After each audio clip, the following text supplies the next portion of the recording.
Hello everyone. Previous lectures में हमने cell की डेफिनेशन कवर की थी, सेल की डिस्कवरी कवर की थी, सेल के पार्ट्स कवर किए थे। सेल का हमने सबसे फर्स्ट पार्ट पढ़ा था, दैट इज़ सेल मेम्ब्रेन और प्लाज्मा मेम्ब्रेन। उसके बारे में मैंने बताया था कि वो बहुत ही ज़्यादा सेलेक्टिवली परमिएबल होती है, यानी कि सेलेक्टिव चीज़ों को ही अपने अंदर आने देती है, कुछ कुछ आयंस वाटर मॉलिक्यूल्स को ही अपने अंदर आने देती है, सारी चीज़ों को यानी कि एसिड को, अल्कोहल को अपने अंदर नहीं आने देती है। अब हम सेकेंड पार्ट पढ़ रहे हैं cell membrane, cell wall. Cell wall कहाँ प्रेजेंट होती है, सेल वॉल के क्या क्या फंक्शंस हैं, हम सारी चीज़ें कवर करेंगे। हमारा टॉपिक है सेल वॉल। तो सेल वॉल प्लांट्स में प्रेजेंट होती है और एनिमल्स में एब्सेंट होती है। इसका रीज़न ये कि जो एनिमल्स है वो लोकोमोशन करते हैं, यहाँ से वहाँ घूमते हैं, बट क्या प्लांट्स यहाँ से वहाँ घूम सकते हैं? प्लांट्स शेल्टर ले सकते हैं? बारिश पड़ रही है तो प्लांट्स क्या अपने आप को शेडी जगह पे छुपा सकते हैं? नहीं, प्लांट्स तो एक जगह पर ही स्थिर रहते हैं। तो प्लांट्स को रिजिडिटी प्रोवाइड करवाने के लिए, प्लांट्स को एक स्टेबिलिटी प्रोवाइड करवाने के लिए सेल वॉल होती है, यानी कि एक स्ट्रक्चरल और एक मैकेनिकल सपोर्ट प्रोवाइड करवाती है सेल वॉल, जो कि सिर्फ प्लांट्स में प्रेजेंट होती है। अरे हमें एनिमल्स को सेल वॉल की ज़रूरत ही नहीं है, हम तो वैसे ही लोकोमोशन कर लेते हैं। हम तो बारिश आती है तो कहीं पे भी शेल्टर लेने पहुंच जाते हैं, अपने घर चले जाते हैं, कुछ भी कर लेते हैं, बट प्लांट्स थोड़ी कुछ कर सकते हैं। तो प्लांट्स में जो है वो सेल वॉल प्रेजेंट होती है, जो कि उसे रिजिडिटी प्रोवाइड करवाती है। So let's see, this is cell wall. Cell wall में जो सबसे ऊपर वाली जो एक्स्ट्रा लेयर होती है प्लांट्स में, वो सेल वॉल होती है। सेल वॉल के जस्ट अंदर हमारी होती है प्लाज्मा मेम्ब्रेन। कौन सी होती है? Plasma membrane. अब मैं सेल वॉल का अगर आपको फंक्शन बताऊं तो सेल वॉल जो होती है वो फ्रीली परमिएबल होती है। फ्रीली परमिएबल मतलब किसी भी चीज़ को अंदर आने दे देती है। जैसे कि प्लाज्मा मेम्ब्रेन क्या थी? सेलेक्टिव चीज़ों को अंदर आने देती थी, बट सेल वॉल हर किसी को एंट्री करने दे देती है। इसलिए हमें प्रोटेक्शन के लिए, सेकेंड मोस्ट प्रोटेक्शन के लिए प्लाज्मा मेम्ब्रेन होना ज़रूरी है। प्लाज्मा मेम्ब्रेन की इंपॉर्टेंस समझ में आ गई, क्योंकि प्लाज्मा मेम्ब्रेन कुछ सेलेक्टिव चीज़ों को ही अंदर आने देती है, बट सेल वॉल जो है वो हर किसी चीज़ को अंदर आने दे देती है, तो इसलिए फ्रीली परमिएबल होती है।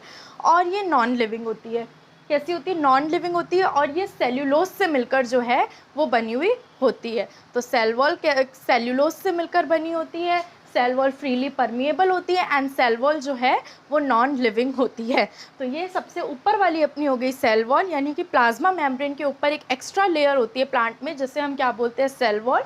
और अंदर जो है वो बहुत सारे जो होते हैं वो साइटोप्लाज्म में बहुत सारे ऑर्गेनेलीज होते हैं, यानी कि साइटोप्लाज्मिक मीडियम होता है, उस मीडियम में बहुत सारे ऑर्गेनेलीज होते हैं। जैसे कि पानी में हम शक्कर डालते हैं तो पानी एक मीडियम हो गया ना, उस मीडियम में हमें बहुत सारी चीज़ें डालनी है। ऐसे ही साइटोप्लाज्मिक मीडियम है, उसी मीडियम में सारे ऑर्गेनेलीज होते हैं, जैसे कि एंडोप्लाज्मिक रेटिकुलम, क्लोरोप्लास्ट, माइटोकॉन्ड्रिया, ये सारी चीज़ें जो है वो बिखरी हुई होती है। क्लोरोप्लास्ट, साइटोप्लाज्म, माइटोकॉन्ड्रिया, ये सारी चीज़ें जो है वो साइटोप्लाज्म में होती है। ये होता है न्यूक्लियोलस और ये होता है न्यूक्लियस, यानी कि न्यूक्लियस के अंदर होता है न्यूक्लियोलस।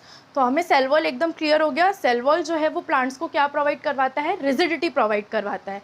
नेक्स्ट इज अपना प्लाज्मोलाइसिस। नेक्स्ट हम आती है अपनी प्लाज्मोलाइसिस। प्लाज्मोलाइसिस क्या होता है? जब कोई भी लिविंग प्लांट जो है वो वाटर को लूज करता है थ्रू सिंपल ऑस्मोसिस, उसे हम बोलते हैं प्लाज्मोलाइसिस। यानी कि ऑस्मोसिस होता है, अब इतना तो सबको डिफरेंस डिफ्यूजन और ऑस्मोसिस में समझ में आ गया होगा। डिफ्यूजन जो होता है वो सॉलिड, लिक्विड, गैस तीनों चीज़ों के लिए होता है, बट ऑस्मोसिस में केवल हम लिक्विड स्टेट की बात करते हैं, सिर्फ वाटर की बात करते हैं।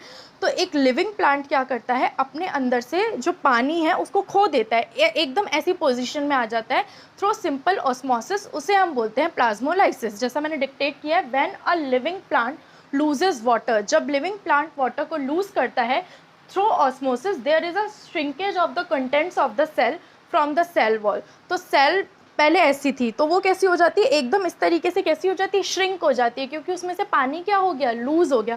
पहले सेल इस तरीके से होती है, उसमें सेल पानी भरा हुआ होता है, फिर सेल एकदम इस तरीके से हो जाती है, यानी कि एकदम श्रिंक हो जाती है। जो सेल के अंदर के कंटेंट्स हैं वो एकदम कैसे हो जाते हैं? श्रिंक हो जाते हैं, जिसे हम क्या बोलते हैं?